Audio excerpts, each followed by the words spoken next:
Hey guys, welcome to our final step in the home buying process, step 10, aka the closing. Today is the day we're closing. So we're going to have our final figures, okay, which is going to be all the figures on one piece of paper explaining who gets what. And you'll know as the buyer how much money you're going to need to bring to the closing, which you'll go to the bank and typically get a bank check.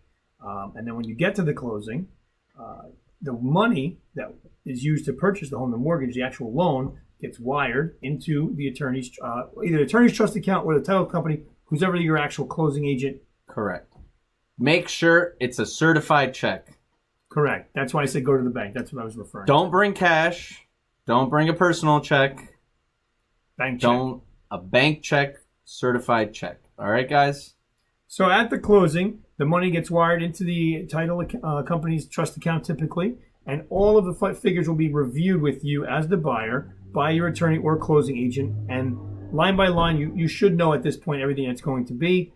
And really all you're doing is signing off and acknowledging all that stuff. Correct. Everything will be itemized for you. Okay? You'll see exactly where all that money is going. Whether it goes, you have to pay your attorney. You have to pay for what we went over earlier, the title insurance. If you have to, anything that goes into purchasing the home, you'll see it on what's called the seller's disclosures. Okay, the closing disclosures. Closing disclosures, also known as the CD. Correct. And at this point, you'll have that check that your attorney told you to bring for the exact amount. Don't be alarmed if it has cents with it, because sometimes it does. So we're at the closing table. Normally you'll be there with your agent, your buyer's agent, the title agent, which is also known as the closing agent, and more than likely your attorney. Sellers aren't always at the closing table. Don't be alarmed if they're not there, especially if they've already moved.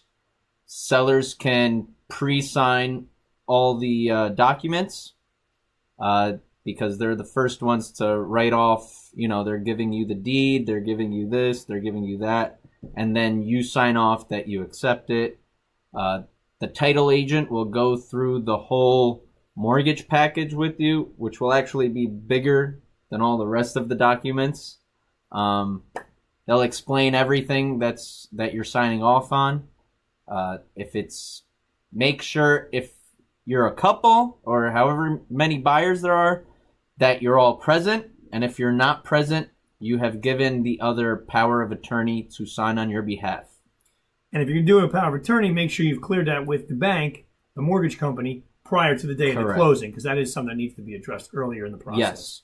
It's always better to go over absolutely everything with all the parties before the closing rather than at the closing, because no one likes surprises at closings.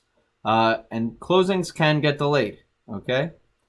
So, congratulations. You've signed off on all the documents, and you now own a home. Have a good one. Congratulations. And throw yourself a huge party.